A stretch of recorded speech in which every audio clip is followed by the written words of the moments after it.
Welcome to another episode of BHY Solutions. Today, we're diving deep into something pretty fundamental.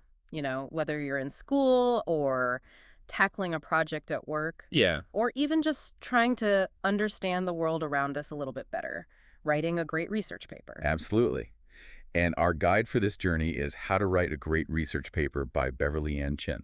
Okay. It's part of the Wiley Keys to Success series. And as you might guess, it's specifically designed to help boost academic skills. Mhm. Beverly Ann Chin is a professor of English and a nationally recognized expert in English language arts standards. So, we're in good hands here. We are in very good hands. Exactly. Our mission here isn't to just sort of summarize the book or anything. It's to really pull out the most valuable insights that we can Yeah. to make this whole research paper process a little bit clearer, a little bit more manageable, and maybe even a little less intimidating. For sure. We know you're interested in gaining knowledge quickly and thoroughly without feeling overwhelmed. So we're focusing on the core steps and those aha moments hidden within this resource. Okay, so let's get right to it. What exactly is a research paper? And why should we even care about writing one? Well, that's the essential first question. Jin defines a research paper as a piece of writing that presents information Okay. that you've gathered through investigation. It's a little different than just writing about your own experiences because it requires you to learn from experts and existing knowledge on a topic. All right, so you're not just talking about what you think, you're actually looking at what other people who are experts in this. Exactly. You're joining a conversation of experts. Got it. So it's tapping into a much wider pool of knowledge. Yeah, But beyond just the grade, right. what are some of the lasting benefits for you? I mean, why bother? You're not just producing a paper, you're developing a skill set. So firstly, you're gaining firsthand experience in the research process. You're learning how to locate credible information, how to critically evaluate different sources, and then how to bring various perspectives together in a coherent way. Okay. Secondly, you're becoming genuinely knowledgeable about a specific topic, often one that sparks your curiosity. So you get to learn about something you're interested in. Yeah, exactly. You're becoming a mini expert in that area. Mm-hmm. And then perhaps most importantly, you're honing lifelong learning skills, Chin points out, that a crucial aspect of education is mastering how to find out what you need to know. And that's a skill that will serve you in countless situations throughout your life. That makes so much sense. So it's not just about this one paper, it's about being able to learn anything. Exactly.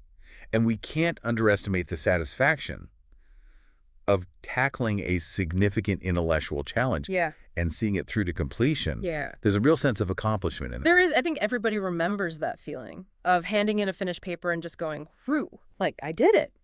Now, the first key to making this whole process work for you, according to Chin, is finding a topic that resonates. While sometimes your instructor will just assign a topic, oftentimes you have the freedom to choose, Right. which can feel like a huge opportunity, but also a little overwhelming. It can? What's interesting here is the emphasis she puts on the power of genuine interest. Yeah. She argues that while it might be tempting to go for an easy topic, Yeah. that's maybe not so interesting to you. Right. That can actually backfire. Yeah. You're going to be spending a considerable amount of time with this topic. So if you're not genuinely curious, it can feel like a slog. Absolutely. In fact, studies show that when you're working on something you're passionate about, you tend to retain information better and you engage in deeper critical thinking. Right. You're more invested in the process. The book even suggests that if you're stuck with a topic that you're not that excited about, to talk to your teacher about maybe exploring a related angle Yeah. that you find more engaging. Absolutely. And that's a really empowering piece of advice. Of course, teachers often have specific learning objectives in mind, so they might not always be able to grant a complete change of topic. Sure. But even in those situations, Chin offers a valuable perspective. Sometimes as you start to delve deeper into a seemingly uninteresting topic, you might actually uncover surprising facets that spark your curiosity, Yep. discussing it with your classmates, or even just framing it with a specific intriguing question can also help you find a more engaging entry point. That's a good point, because sometimes the interesting part is in the way that you think about it. All right. Now, beyond just what grabs your attention, Yeah. the book also stresses the importance of choosing a topic that you can realistically handle. Yeah. What does that actually look like? There are a couple of crucial dimensions to consider here. Okay. First is the scope of the topic. You want to steer clear of subjects that are simply too broad to cover effectively in a Okay. research paper. Think about trying to write about the entire history of the internet, or just climate change. These are massive areas of study. Huge. The key is to narrow your focus to a specific question or aspect Okay. within that broader topic. So instead of World War II, maybe you'd focus on the role of cryptography in the Allied victory or something like that. Exactly. Or instead of art history, it'd be the influence of Japanese woodblock prints on Impressionism, Right. creating those boundaries Same for thing your with that. research. You're making it manageable. Right. And on the other hand, while it's less common, Chin also cautions against topics that are too narrow. Yeah. So if your topic is so specific that there's hardly any information available, Right. you might struggle to find enough sources to develop a substantial paper. You don't want to be writing about like the daily lunch menu Right. of some random school teacher in the 18th century. Exactly. You'll be digging through archives for weeks. Yeah. So it's a bit of a balancing act. It is. Finding something that's focused enough to be manageable, but broad enough to actually have some stuff to write about. Right. And the third vital element is making sure those resources are accessible to you. Okay. So once you think you have a topic, how do you make sure there's actually stuff out there? Well, this is where a little preliminary investigation is key. Okay. Before you get too attached to a topic, do a little digging to see if there's a decent amount of information out there. All right. Chin recommends starting with general encyclopedias, both online and in your library, just to get a broad overview, and to see if there are any related subjects listed. That might also be relevant. So you're just getting a feel Exactly. for the landscape. And a substantial encyclopedia entry often indicates a well-established field of knowledge. Okay. The book also suggests checking your library's catalog to Yeah. see if there are at least a few books specifically on your potential topic, and then maybe taking a quick look at their table of contents to gauge the level and the scope. You don't want to end up with sources that are way too advanced Right. or even too simplistic for your needs. And of course, we can't forget the power of a quick search online. Absolutely. Using relevant keywords in a search engine can give you a sense of how many websites and articles are available. Chin advises actually reading the little snippets or descriptions that appear in the search results to get a sense of what each website offers before you click on it. Right. The goal at this stage is to explore broadly, to get a feel for the different facets of your topic and the different types of information that are available.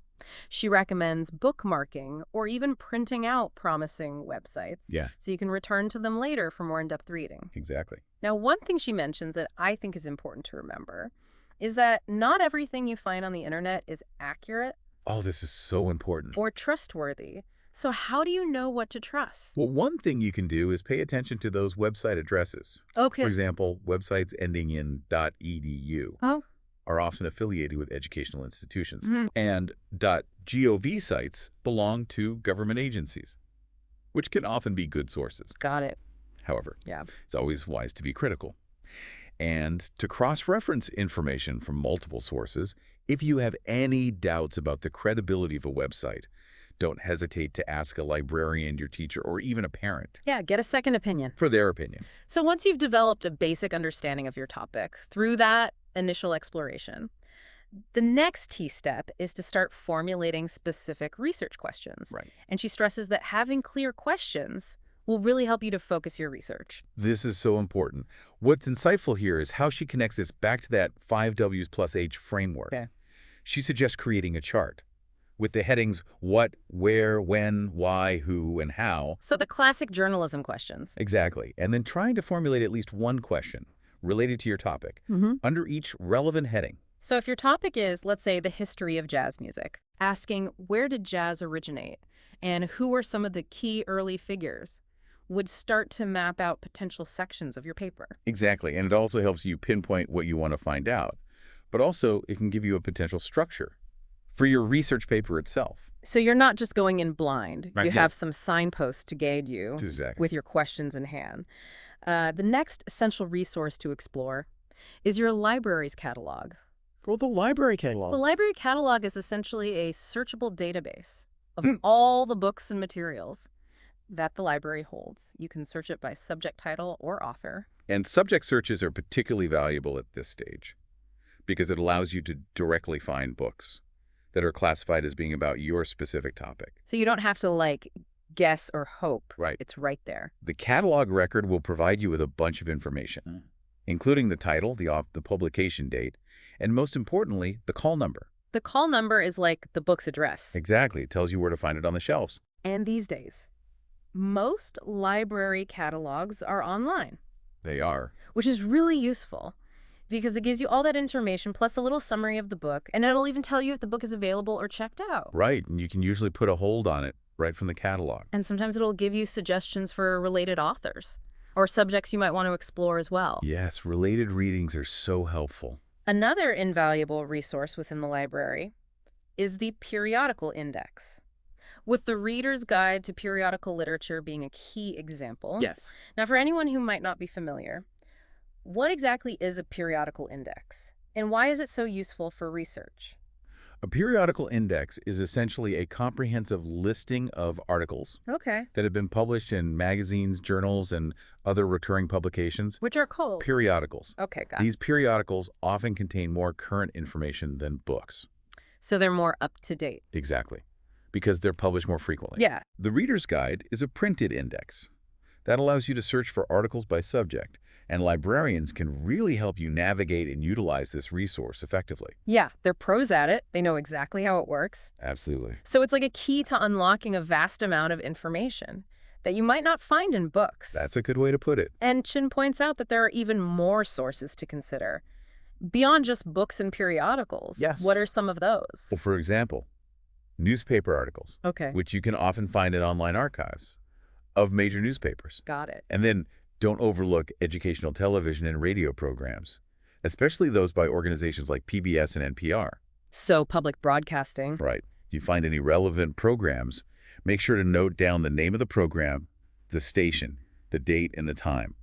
Right, so all that good stuff, and then she even mentions, for a more direct approach, conducting interviews with experts in your field of research. Personal interviews can add a really unique dimension to your research. Now, you probably shouldn't jump right to that. No, she actually advises against that. Yeah. She says to schedule these interviews a Yeah. little bit later in the process, after you've already done some background research. So you have an idea of what to ask. Exactly. And you've developed some specific questions that you want to ask them. Make sure to prepare your questions in advance and to be respectful of the expert's time and knowledge. Yeah, you don't want to waste their time by being unprepared. Now, as you're going through all these different sources, Chin emphasizes a really important habit, which is creating source cards. Source cards. Can you tell us a little bit more about those? They're typically made from 3x5-inch index cards, and they're essential for keeping a detailed record of every source you consult. Okay. So for each book article, website, or interview, you're creating a separate card. That includes a unique source number, the call number for nonfiction books. So you can find it again? Exactly. Yeah. And then all the necessary bibliographic information. And that includes what? Author's full name, the complete title of the book or article, the publication details, like the publisher and date for a book, or the name of the magazine, the date and the page numbers for an article, the website address, and the date you accessed it for online sources, and then the name and relevant details of anyone you interview. Got it.